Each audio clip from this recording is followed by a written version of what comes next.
Athaki tene irabu cia guku bũrũri-inĩ kuma guku muciĩ wa Nairobi nĩ macokanĩrĩirie na guteithĩrĩria imwana guthaka mũbira kuma icagi citiganĩte. Bakari Babu ũrĩa nĩ mũthaki wa tene wa irabu cia Mathare United na Sony Sugar nĩ ũmwe wa athaki arĩa mambĩrĩirie kambi cia kũrera iheo cia mũbira guku Nairobi. Tuseme kwa kila weekend tusiwaga tuna host zaidi ya Academy 20, Saturday 20, Sundays 20. Lengo letu ni watoke kwa slums kila weekend wakuwe hapa kwa busy. Then tunacheza friendly matches, inter academies, tunacheza competition. Then kila holidays tunapanga tournaments. Wa same academies tunawapangia tournaments. So tunaweka katika competition level kuona wamefika kiwango gani kimchezo. Then from there tunajaribu kupick wale the best na ambao maybe tunajaribu kuwa expose kwa clubs zingine top level wanacheza. Juu through academy yetu tumepeleka wachezaji wengi sana wanacheza sasa top level kwa ligi za juu.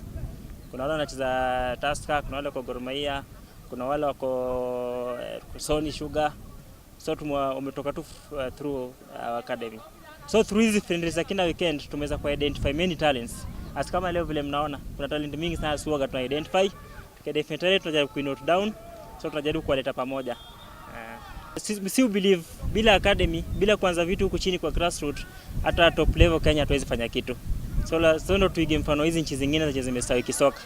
Ukiangalia nchi kama Brazil, nchi kama German, ni nchi zenye zimedevelop kisoka kwa sababu ziko wametoka na watu grassroots. So Kenya kama tunaweza mfano kama huo to talent from the grassroots level up to the next level. So ni rahisi sana kupata Kenya kiza katika World Cup. Na ni rahisi tena kupata kutoa vijana wengi katika idolins kimtaa, waache kuingilia mambo mingi za mtaani, wa focus na soka juu kuna talent Gukiri uguo thirikari ya county rodomwe na thirikari nene nĩ ũrĩtio kũnyita mbaru mbeũ njĩthĩ kĩmathako kuona noyo njĩra ya kũmeherania na mawaganu icagi-inĩ. Anaweza ambia ni kumenda ma federation kwa jumla kwamba wanafuatilia kwa grassroots, watembee kwa slums. Talent inapatikana kwa slums na mbwa dhahabu inapatikana mahali kuna vumbi. So kwa slums ndio kuna talent, ni talent nafasi kwa pamoja zigurumiwe kutoka chini up to hiyo level nyingine. Labda ujumbe wako kile naweza sema hasa kwa vilabu vilabu inafaa wakilipa hasa hizo top level clubs wakilipa wachezaji marupurupu yao mapema, kwa sababu unapata wachezaji wako na challenges mingi. Kuna mchezaji ako na family, kuna mchezaji anataka alipe nyumba, ako na wife analisha familia.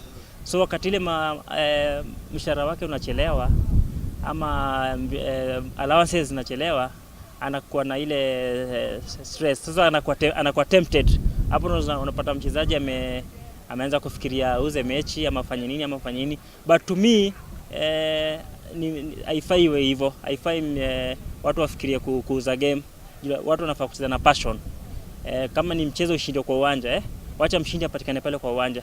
Irabu ici iria cikoragwo na athaki a miaka itiganite cicemanagia kĩharo-inĩ gĩa City Stadium o mũthenya wa Juma na Kiumia, kuria makocha maugĩte nĩ njĩra ya kũmeherania na ũhũthĩri wa dawa cia kũrebia. Wakati tunafikisha, mimi naweza sema achievement, wakati tumefikisha mchezaji kwa top level, tumemtoa chini huku kwa grassroots, tukamwona akicheza pale top level. Juu ni wachezaji wengi tumetoa huku chini, tukaona anacheza pale juu kwa ligi za juu sasa. Na labda alianzia chini. Hiyo kwetu tuna feel ni plus kwetu. Na wakati pia wale watoto tumetoa kwa slums, tukaleta kwa football, wakaacha kuvuta mavi gam, kuvuta bangi, kuingia uhalifu, tukaleta kwa football, wengine wakaingia shule, wengine wakapata club zenye zinawalipa wana earn sasa. Hiyo kwetu tunaona ni achievement kubwa sana tumepiga. Jisofani ni wengi sana tumewatoa kwa hali kama hiyo, na sasa hizo wako katika kiwango kingine tofauti. Mtoto akiwa na kipawa ya kucheza kama na hiyo talent ya kucheza football ama talent ya sports yote ile, nataka tuwe tunamotivate watoto. Huwezi jua hiyo miaka mingine itakuwaje. So tuwe tunapatia motivation kabisa, tuwa support fully na tuwache wacheze, tusiwanyime hiyo chance ya kucheza. Na kwa vijana wale wako mtaa, wajifundishe kuwa patient, wakuwe discipline na wajifundishe kuwa hard, kwa sababu talent ina pay lakini talent unaweza jaribu kwa mambo zingine. Talent unaweza jaribu kwa drugs, talent unaweza jaribu kwa unywaji wa pombe, talent unaweza jaribu na wizi na crime. So vijana wale kwa mtaa ni watoke kwa crime, washikane na talent, waache mambo ya alcohol, waache drugs. Juu talent ina pay, lakini wakuwe patient, hakuna kitu kinakuja haraka. Lazima work hard, sacrifice kama ni kwa mazoezi. Saa zingine tunaweza kosa kitu ya kukula, lakini Mungu anajua ukiwork hard hakuna kitu kinapotea bure. Coach Kevin Odando, mimi ni coach wa Nairobi County. Kuna cha vijana imekuwa ni very hard kwa sababu vijana tunatoka kwa slums, wengi wao wanavuta glue, wanakunywa hizi dawa za kulevya, miraa. Okay, sisi tuna encourage by kuwafundisha hii ball, tunawaleta kwa uwanja, wana train pamoja kama vijana wa mtaa. Tukiwaleta pamoja, tunawafundisha pia mambo na ku serve God. Tuna serve God gaje? Tunaanzisha kitu kama church pamoja, wana feeding program pamoja, wana sosi pamoja. Then tunaanzia hapo, tunaleta kitu kinaitwa education and talent development. Hizi talents zao tunazinecha kwa vile tunaona wengi wao wana hiyo possibility na capability ya kucheza ball.